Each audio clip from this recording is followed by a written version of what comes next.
बरसात के कारण प्राइवेट स्कूल भी बंद रहेंगे। क्यों रहेंगे सरकारी स्कूलों के साथ साथ? इस वीडियो में चर्चा करेंगे पूरे अपडेट की, लेकिन नए हैं तो चैनल को सब्सक्राइब जरूर से करिएगा।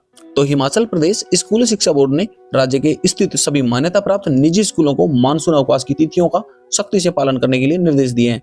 यह आदेश शिक्षा निदेशालय शिमला से प्राप्त पत्र के आधार पर बोर्ड के सचिव डॉक्टर मेजर विशाल शर्मा ने जारी किया है। दरअसल ग्रीष्मकालीन स्कूलों में अवकाश 12 जुलाई से 12 अगस्त तक।